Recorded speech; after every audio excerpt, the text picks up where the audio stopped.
il y a un an, Stan Lee nous quittait et le monde n'était plus le même parce que ça avait un vrai coup en fait.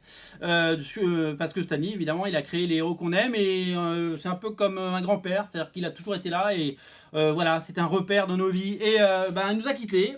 Et il nous a laissé un bel héritage quand même, Stan Lee. Et du coup, tous les éditeurs se sont vraiment donné la main pour proposer un maximum de trucs sur Stan Lee. Alors c'est vrai que, en fait, si vous achetez n'importe quelle intégrale chez Panini, des premiers tomes des 4 Fantastiques ou des premiers tomes des X-Men, eh bien, c'est du Stan Lee, donc vous lui rendez hommage et puis vous pouvez continuer à faire vivre son héritage. Mais il y a des projets spéciaux qui ont vu le jour autour de Stan Lee, autour de son nom, bien entendu, et des choses assez intéressantes. Et aujourd'hui, je voulais vous en parler en sorte d'hommage. Ces bouquins sont évidemment disponibles à la vente et sur originalcomics.fr, et c'est des bouquins qui sont plutôt bien produits. Celui-là, c'est mon coup de cœur, je vous en ai parlé dans une émission, le Stan Lee Rencontre, où il rencontre toutes ces créatures de Spider-Man à Doctor Strange avec de grands noms, Olivier Coipel, Alan Davis, Ed McGuinness, même le regretté Mike Wieringo, énormément de talent, Mark Bagley, voilà, ils sont tous fait des pages et des épisodes super fun. J'ai vraiment aimé cet album, c'est un très beau deluxe et voilà,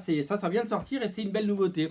Et en début d'année, ils avaient fait ça, ils avaient fait Je suis Stan Lee, vous savez, sur le modèle des anthologies qu'ils peuvent faire sur Iron Man, sur les X-Men, etc., Deadpool. Et bien, ils avaient fait un Je suis Stan Lee sur le même principe avec les premiers numéros de Spider-Man, les premiers numéros des Avengers, les premiers numéros des X-Men, et c'était plutôt bien produit, ça avait très très bien marché cet album, et c'est un bel hommage également, je trouve, à Stan Lee.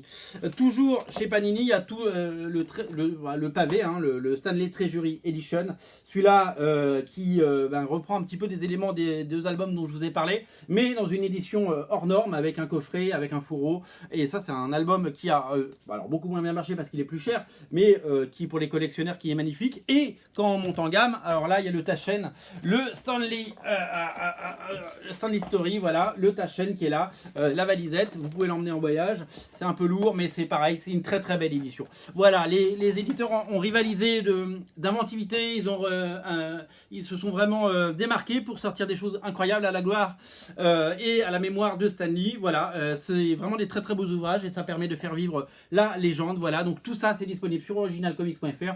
Si vous cherchez à en savoir plus sur le personnage, eh bien je vous invite à craquer pour un de ces albums. Ce sont les albums qu'on recommande. Il y en a plein d'autres évidemment. Il y a une biographie qui est sortie il y a quelques mois qui a bien marché, mais les bons albums c'est ceux-là, et vous êtes sûr de ne pas vous tromper et de profiter d'un bon moment. Voilà, tout est disponible sur originalcomics.fr. Stan Lee nous manque, mais il nous a laissé un héritage absolument incroyable. Salut.